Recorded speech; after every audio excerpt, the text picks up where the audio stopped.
આજે પાલિકાની વડી કચેરી ખાતે મળેલી સ્થાયી સમિતિની બેઠકમાં 6 વિકાસલક્ષી કામોને ચર્ચા વિચારણાના અંતે મંજૂરી આપવામાં આવી હતી।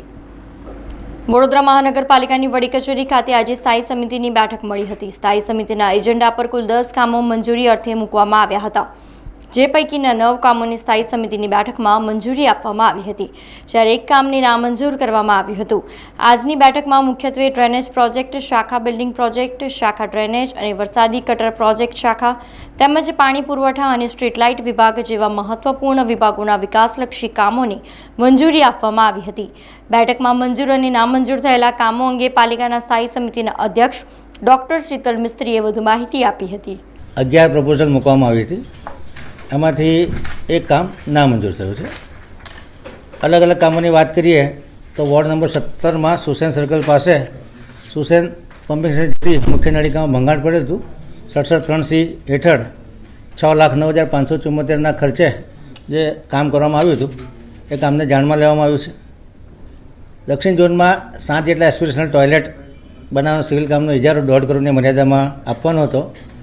આ કામને મોંઘું લાગતા તમામ સભ્યોએ વિરોધ કરતા આ કામને નામંજૂર કરવાનું ઠરાવવામાં આવ્યું છે।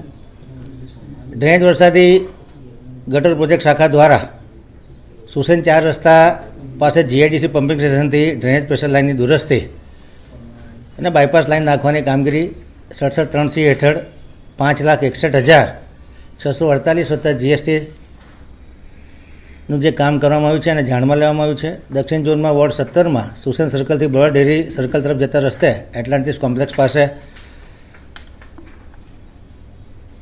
કોમ્પ્લેક્સની બહાર સુસેન પમ્પિંગ સ્ટેશનમાં જતી મુખ્ય ડ્રેનેજ નળિકા પર પડેલા ભંગાણને 67(3)C હેઠળ 7,37,064 વત્તા જીએસટીના કામને જાણમાં લેવામાં આવ્યું છે।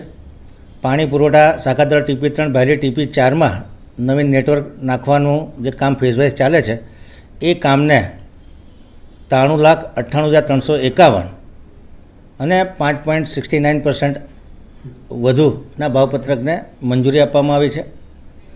પાણી પુરવઠા ઇલેક્ટ્રોમિકેનિકલ શાખા દ્વારા વડોદરા શહેરના જે મહીસાગરના સોર્સિસ છે, આજોનીમેડાથી આવતા જે ફીડર લાઇન છે અને શહેરની અંદરની જે ફીડર લાઇન છે એને ઇમરજન્સીમાં રિપેર કરવા માટે 65 લાખની નાણાકીય મર્યાદામાં ઇજારો આપવામાં આવ્યો છે। 5% વધુના ભાવથી એને મંજૂરી આપવામાં આવી છે।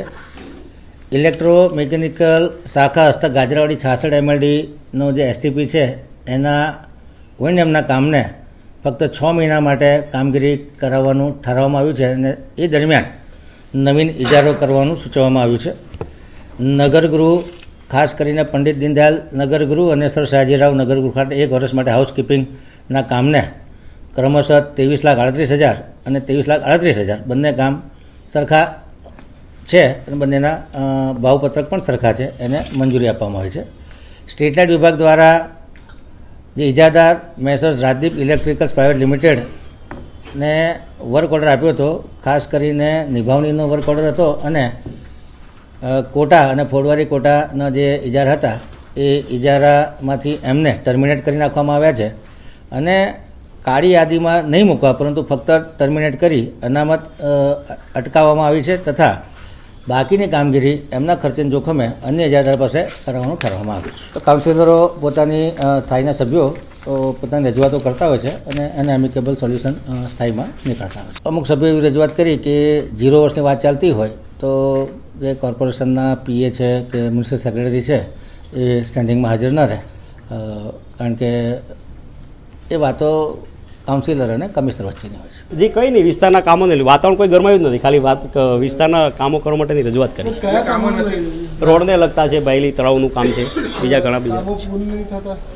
જી, સમાચારોના સતત અપડેટ માટે TNN ન્યૂઝને YouTube પર સબસ્ક્રાઇબ કરી બેલ આઇકોન પ્રેસ કરો અને અમારી સાથે જોડાયેલા રહો Facebook, Instagram અને Twitter ઉપર।